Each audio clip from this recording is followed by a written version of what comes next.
Good morning students, welcome to physics class. यह video 11th Hindi medium वाले बच्चों के लिए है। जैसा कि आपको पता है कि लास्ट लेक्चर पर हमने आपको अंकों को पूर्णांकित करने के नियम समझाए थे। हमने जिन अंकों को पूर्णांकित किए थे वो 3 नियम कौन कौन से थे। एक नियम तो 5 के लिए था, मतलब 5 से बड़े के लिए था। एक नियम 5 से छोटे के लिए था और एक 5 के लिए था।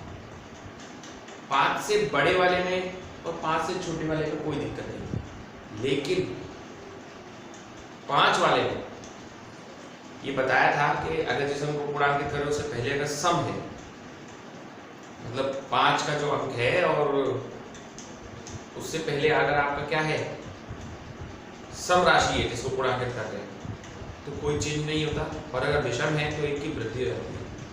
आज भी हम आपको पूर्णांकित करने के 3 और नियम बताएंगे, लेकिन ये थोड़े से डिफरेंट है ना। 5 के लिए ही है ना। तो नियम नंबर 4 कह सकते हो आप इसे, है ना।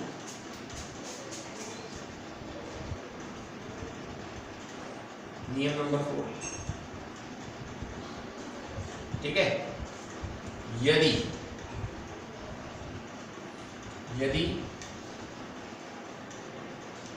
किसी अंक को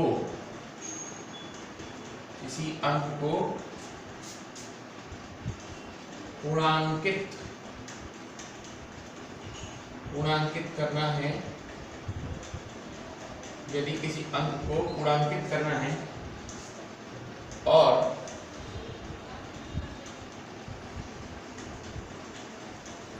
उसके बाद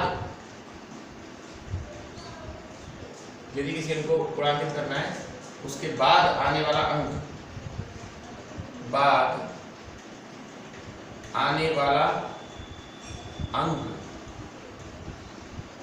5 है। किसी अंक को आपको पूर्णांकित करना है और उसके बाद आने वाला अंक कितना है? 5 है। किसी अंक को पूर्णांकित करना है उसके बाद आने वाला अंक 5 है। इसके पश्चात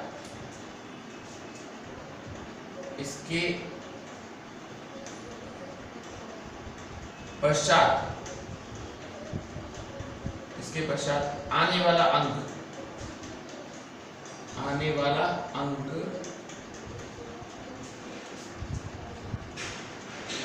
अशून्य है, शून्य नहीं है, तो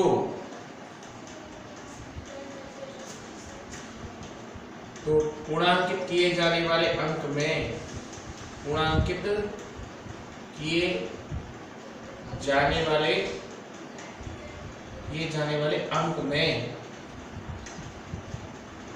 किए जाने वाले अंक में 1 की वृद्धि कर दी जाती है। 1 की वृद्धि कर दी जाती है। ये क्या चीज है सर? ये क्या बात हुई सर? ये क्या समझाना चाह रहे हो? मैं ये बताना चाह रहा हूँ कि हम किसी अगर अंक को पूर्णांकित कर रहे हैं और उसके बाद आने वाला अंक जो है हमारा वो 5 है, और उसके बाद भी एक अंक आ रहा है जो अशून्य है, ठीक है। यानी ये 3 अंकों तक पूर्णांकन है। इसमें कितने अंकों तक पूर्णांकन है? 3 अंकों तक। आप किसी अंक को पूर्णांकित कर रहे हैं और उसके बाद आने वाला अंक आपका क्या है? 5 है, और अगर अंक अशून्य है उसके अलावा कोई दूसरा अंक आता है तो पूर्णांकित किए जाने वाले अंक में 1 जोड़ दिया जाता है। जैसे 11.7251 इस अंक को पूर्णांकित करना है, इसके बाद आने वाला अंक 5 है। तो आपका नियम तो ये कहता है कि सर ये तो सम है, इसमें कोई परिवर्तन नहीं होना चाहिए, लेकिन वो ठीक है। अगर पीछे 1 ना हो तो कोई दिक्कत नहीं है, आप 11.72 लिखे आइए। लेकिन उसके बाद भी कोई अशून्य अंक आ रहा है तो भाई साहब ऐसा है, अगर उसके बाद कोई अशून्य अंक आ रहा है तो 1 की वृद्धि करनी है, यानी ये 11.73 होगा। अच्छी तरीके से समझ लो इस नियम को। एक तरह से देखा जाए तो ये 5 के लिए ही डिसाइड किया हुआ नियम है,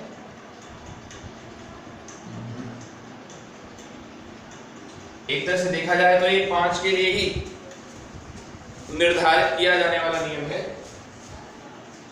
और इसमें ये देखा गया है कि जिस अंक को आप पूर्णांकित कर रहे हैं, मतलब जिस भी अंक को अगर आप राउंड ऑफ कर रहे हैं, पूर्णांकित कर रहे हैं, उसके बाद कोई भी अशून्य अंक आ रहा है, 1 है, 2 है, कुछ भी है, तो पूर्णांकित किए जाने वाले अंक में 1 की क्या कर दी जा रही है, वृद्धि कर दी जा रही है। ये 3 अंकों तक का नियम है। नियम नंबर 5,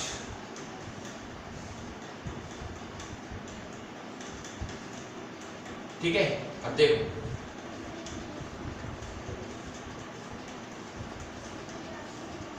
यदि किसी अंक को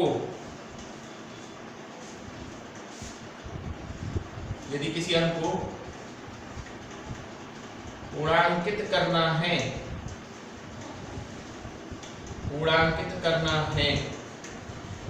और उसके बाद आने वाला अंक 5 और उसके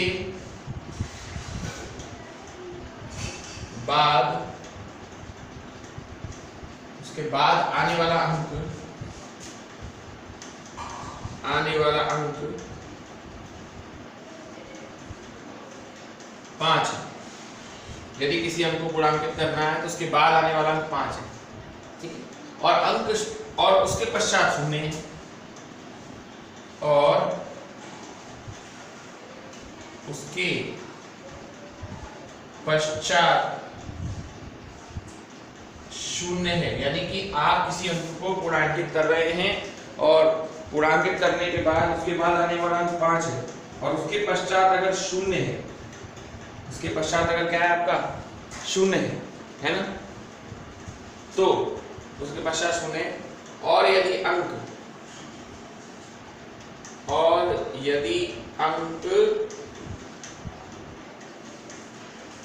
उसके पश्चात 0 है और यदि अंक पूर्णांकित किए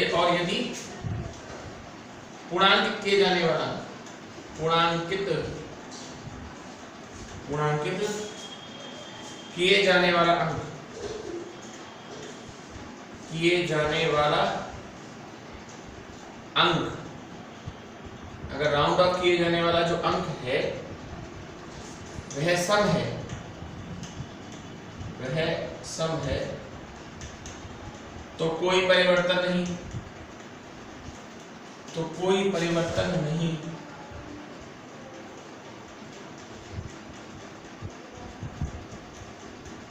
और यदि अंक विषम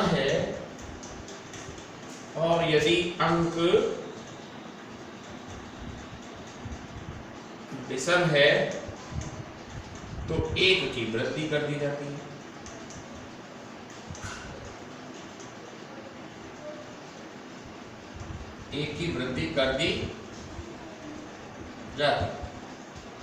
जैसे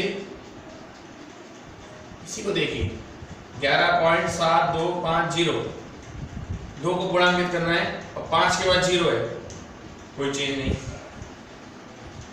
ये अगर 11.7150 1 को पूर्णांकित करना है और 5 के बाद 0 है तो 1 की वृद्धि। तो आज आपने जो पूर्णांकित किए जाने वाले नियम समझे ना बच्चों, ये 3 अंकों तक हैं। यानी कि इसमें 3 अंकों तक का ध्यान रखना है आपको, 3 अंकों तक का इसमें ध्यान रखना है। 3 अंकों तक के नियम है बेटा, ठीक है। अब हम आपको कुछ न्यूमेरिकल कराते हैं, कुछ जो न्यूमेरिकल मैं आपको कराते जा रहा हूँ उन पे आप लोग टिक करते रहिए ना। ये तो नियम थे आप लोगों की, 3 नियम कल कराए थे, 2 आज करा दिए, तो रूल्स ऑफ राउंडिंग और पूर्णांकित करने वाले नियम आपके समाप्त हो गए।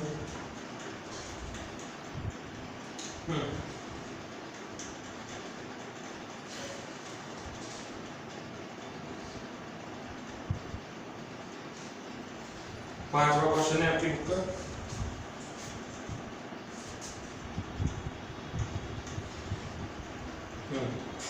A new unit of 5वां क्वेश्चन है आपकी बुक का है ना, और ये है माना प्रकाश की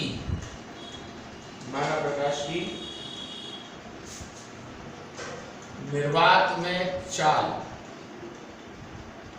माना प्रकाश की निर्वात में चाल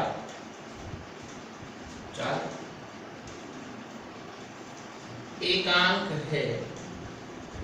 कैसी है? एकांक, एक है। माना प्रकाश की चाल निर्वात में क्या है? एकांक है।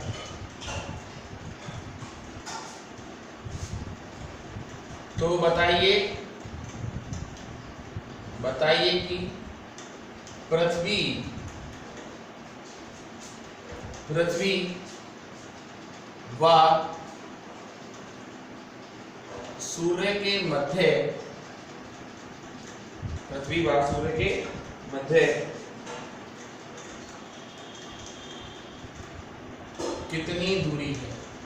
आपको ये बताना है पृथ्वी और सूरज के बीच में कितनी दूरी है। ठीक है,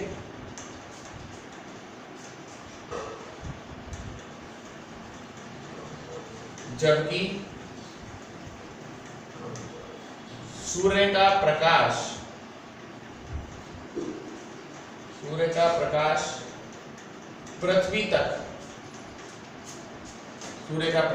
पृथ्वी तक आने में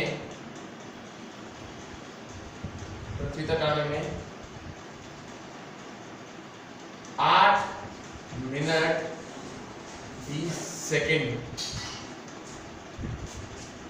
लेता है। आप सब जानते हैं वैसे तो प्रकाश की चाल 3 × 10⁸ मीटर पर सेकंड होती है, लेकिन ये तो क्वेश्चन ये कह रहा है कि मान लो प्रकाश की चाल यूनिटी है, यानी कि एक है, तो प्रकाश की चाल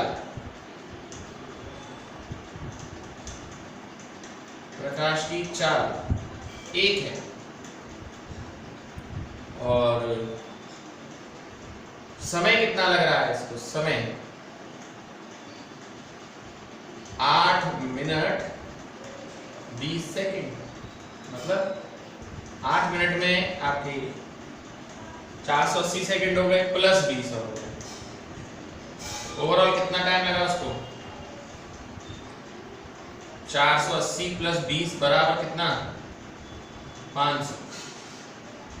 ठीक है, प्रकाश की चाल एक है, समय 8 मिनट 20 सेकंड लग रहे हैं, तो 8 चौक 8 सिंग 48, 480 प्लस 20 500 सेकंड लग गया। ठीक है, तो आपसे पूछा जा रहा है कितना दूरी है, तो आप सब जानते हैं दूरी बराबर होता है चाल गुणा समय। ठीक है, अब चाल तो आपको लेनी है बच्चों एक, और समय आपको लेना है 500। आपका एक जो आंसर आएगा वो आएगा 500 आपका एक आंसर आएगा, यानी कि वैसे तो देखिए बहुत दूरी होती है, बट क्या यहाँ 500 आएगा। समझ सकते हैं क्यों आएगा 500?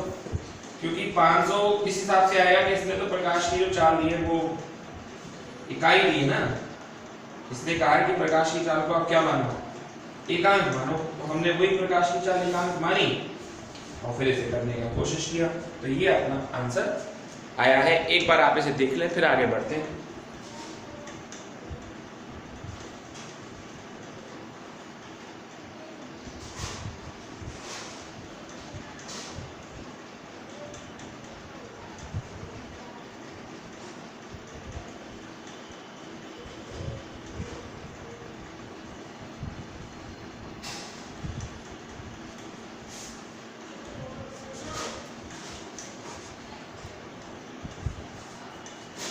चलिए सर, ऐसा ही हम आपको एक और क्वेश्चन कराते हैं। क्वेश्चन नंबर 9 है। देखिए न्यूमेरिकल जब करने बैठते हैं ना तो अपने साथ ना बुक को लेके बैठा कीजिए, नहीं तो फिर आपको वही परेशानियां महसूस होंगी, क्या फायदा। ठीक है, तो न्यूमेरिकल जब आप करना चाहते हैं, न्यूमेरिकल अच्छा करना चाहते हैं, तो आपको आपकी बुक को लेके बैठना पड़ेगा भैया, तभी मजा आता है न्यूमेरिकल करने का। चलो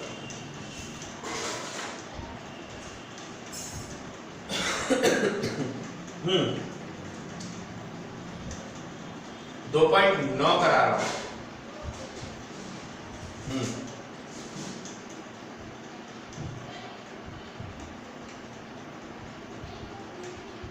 एक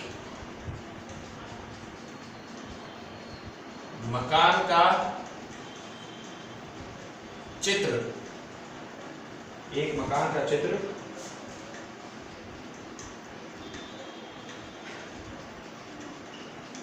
किसी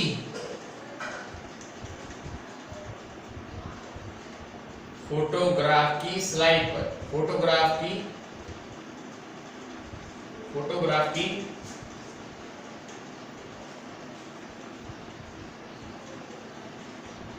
मेरे पास एक्चुअल में इंग्लिश मीडियम की बुक है, हिंदी मीडियम वाली बुक नहीं है, तो मैं ट्रांसलेट करता हूँ। तो आपके पास हिंदी मीडियम वाली हो तो देख लीजिएगा, है ना। मुझे अभी मिली नहीं है तो मैं ले आऊँगा उसको भी। एक मकान का चित्र किसी फोटोग्राफ की स्लाइड पर, किसी फोटोग्राफ की 35 mm की स्लाइड पर, 35 mm स्लाइड पर, है ना, 35 mm की स्लाइड पर 1.75 सेंटीमीटर स्क्वायर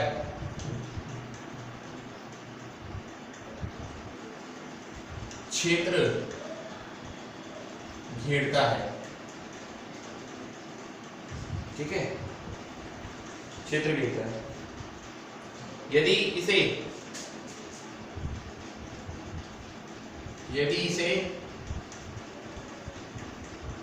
स्क्रीन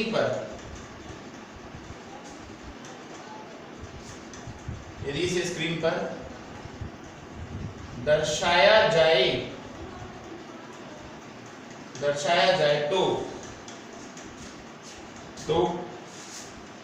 तो मकान का क्षेत्रफल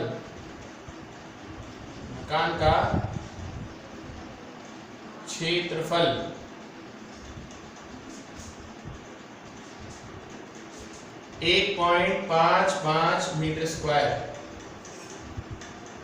होता है। यदि इसे स्क्रीन पर दर्शाया जाए तो मकान का घेरता है। इसका रेखीय आवर्धन ज्ञात करो। इसका रेखीय आवर्धन ज्ञात करो। ठीक है, ये है सर क्वेश्चन आपका। रेखीय आवर्धन क्षमता आपने पढ़ी है छोटी क्लासों में, है ना। बताता हूं मैं आपको। तो भाई साहब ये एरिया दे रखा है, बिंब का आकार हो गया 175 और प्रतिबिंब का आकार हो गया इतना, है ना। तो बिंब का क्षेत्रफल है, आकार नहीं है ये, बिंब का क्षेत्रफल। स्लाइड वर्गाकार होती है बेटा, स्लाइड होती है ना, वर्गाकार होती है। तो बिंब का क्षेत्रफल हुआ 1.75 सेंटीमीटर स्क्वायर, जिसको मीटर स्क्वायर में बदलो क्या है, 1.75 गुणा 10⁻⁻⁴ मीटर स्क्वायर, ये बिंब का क्षेत्रफल। इसके बाद प्रतिबिंब का क्षेत्रफल, वो तो आपको गिवन है ना, कितना है 1.55 गुणा 10, बस यही है, ये तो मीटर स्क्वायर में ही है। अब निकालिए क्षेत्रीय आवर्धन।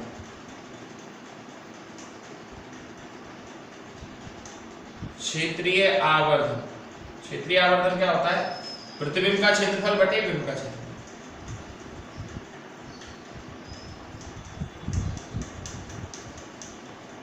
प्रतिबिंब का क्षेत्रफल बटे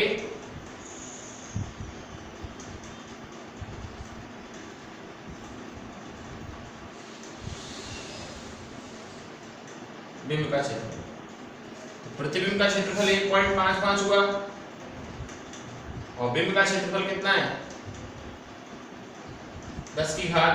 तो पहले तो 10⁻⁴ को ऊपर ले जाओ आप, पॉइंट से पॉइंट हटा दो, 5 से काट दो, ये 31 बार जाएगा, और 5 से काट दो कितनी बार जाएगा, 35 बार जाएगा, है ना। तो ऊपर ले जाओ, 31 गुणा 10⁻⁴ बटे 35। अब आप इसे सॉल्व कीजिए, 35 का भाग लगाना है। तो पॉइंट कट जाएगा, पूरा तो जाएगा नहीं, 0 पॉइंट, है ना, 35 में कितनी बार जाएगा ये? 35 दिया 105 होता है, 35 का 10 बार गुणा करेंगे 350 होगा, 9 बार करेंगे तो 215 होगा, 315 होगा, 8 बार जाएगा सर, है ना?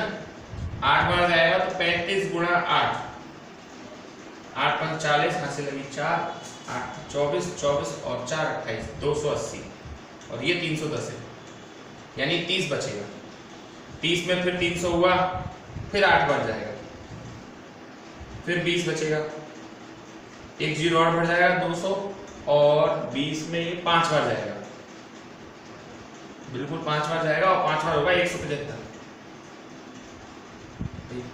55 25, यहाँ से लगे 2, 5 दिए 15 और 2 70, ठीक है। तो यहाँ 25 बचेगा, 250, यहाँ 5 बार देते हैं। अब 250 में कितनी बार जाएगा सर? 250 में जाएगा 35 दिया 105 और 6 का 100, 210 और फिर 35 जोड़ दो 245, 7 बार चला जाएगा, 7 5 35, यहाँ से लगी 3, 7 दिया 21 और 3 24, तो ये 7 बार चला गया। फिर 50 बचेगा, फिर एक आएगा, छोड़िए 10 की घात 4 है, गुणा कर दीजिए, आपको आंसर आएगा 8857। लेकिन क्वेश्चन में ये रिक्वायरमेंट नहीं है भाई साहब।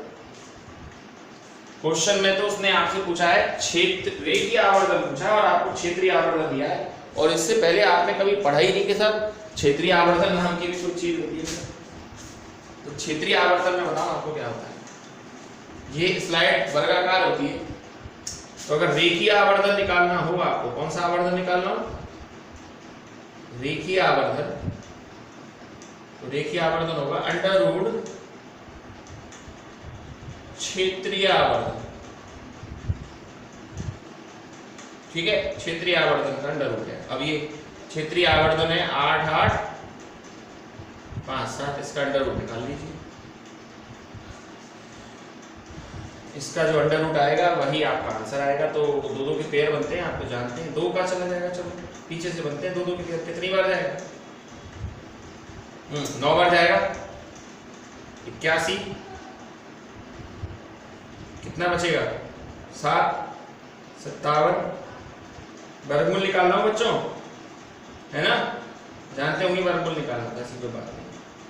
4 से गुणा करो, 4 चौक 16, 80 लगी, 4 चौक 16, यहाँ से लगी 1, 4 के 32, 32 और 1 33, 3 4 एकम 4 और 3 7, तो 94 पॉइंट आ जाएगा। अब यहाँ कितना आएगा? 14 और 7 21,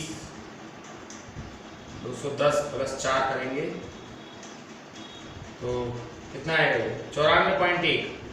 तो आपका ये जो आंसर आएगा बेटा, यानी कि क्षेत्रीय आवर्धन कितना था? 8 8 5 7, आपका आंसर आएगा 94.1। न्यूमेरिकल्स को बुक में, इस वीडियो में से देखकर सीधे ही नोट करने, और आवर्धन की कोई इकाई नहीं होती। एक बार चेक कर लेता हूँ बच्चों कि मैंने सही किया भी है कि नहीं किया है, ठीक है। इसका आंसर आप अपनी बुक में पहले देख सकते हैं, 2.9 सही है बच्चों, 94.1 है ना। तो इसको क्वेश्चन को ना जो है वो सीधे ही इसमें से देखकर नोट कीजिए, ओके, ठीक है। That's all for today.